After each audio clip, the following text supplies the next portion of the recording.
d'un joyau de la gastronomie italienne. Ce sont les pâtes les plus rares au monde. Une seule famille a le savoir-faire pour les créer. Un travail d'orfèvre auquel nous avons pu assister, une tradition vieille de 300 ans classée au patrimoine mondial de l'UNESCO. Reportage Alban Micosi, Laura Tositi. De toutes les vallées voisines, ils ont accouru au son des cloches et des sabots des chevaux. La Sardaigne s'apprête à fêter la Saint-François, une fête religieuse, mais aussi l'unique occasion de manger les pâtes les plus rares qui existent au monde. Dans la foule, Raffaella Marongiu se fait discrète et pourtant elle est l'une des 10 dernières personnes au monde qui sachent encore fabriquer les étonnants soufilendeu. Je l'ai appris de ma mère et elle de ma grand-mère. Ça fait partie de l'histoire de notre famille, la seule famille à savoir le faire. Côté ingrédients, difficile de faire plus simple. De la farine de semoule, du sel et de l'eau. Tout l'art, c'est d'étirer la pâte en filaments, mince comme une aiguille. Étirer. Et étirer encore et encore. Puis déposer ces filaments sur un cadre circulaire en couches successives jusqu'à obtenir une sorte de dentelle d'1 mètre de diamètre.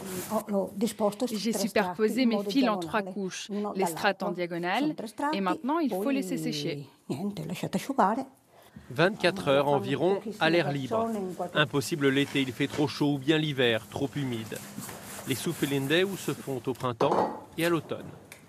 Le lendemain, Raffaella casse le disque en petits bouts. Les fils sont aussi fins que des lames de rasoir. De grands entrepreneurs italiens sont venus chez elle. Ils voulaient industrialiser le processus. Ils ont renoncé. Ce savoir-faire a été classé patrimoine de l'humanité par l'UNESCO. Et qui saura faire ces pâtes après vous? Ça fait 300 ans que c'est notre tradition.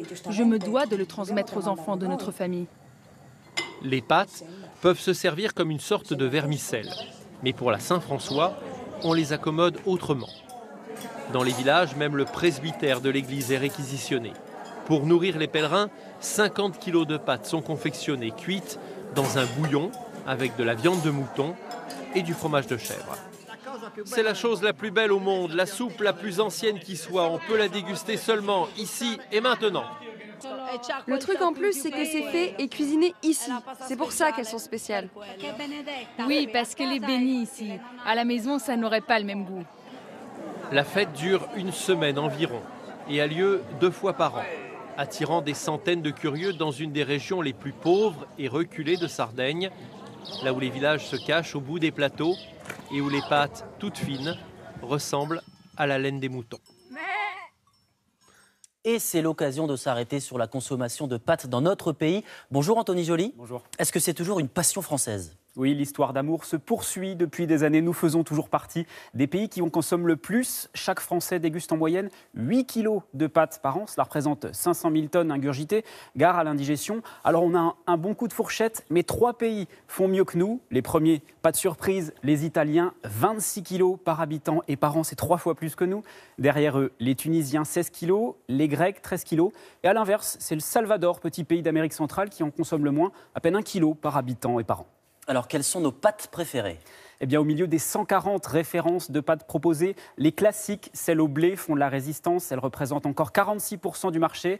Viennent ensuite les spécialités régionales comme les ravioles, 22%, les pâtes longues, 20%, et enfin 12% pour les pâtes aux œufs. Il y a un secteur qui progresse beaucoup ces derniers temps. C'est ce que les professionnels appellent les pâtes bien-être. Alors, derrière ce nom, on trouve les pâtes bio, les pâtes aux légumineuses, aux lentilles par exemple, ou encore au blé complet. Et ce secteur a progressé de 20% en 1 an. Alors, où sont fabriquées les pâtes que nous mangeons ?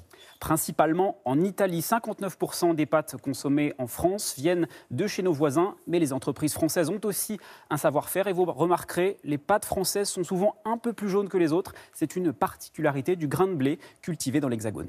À consommer sans modération. Exactement. Merci beaucoup, Anthony.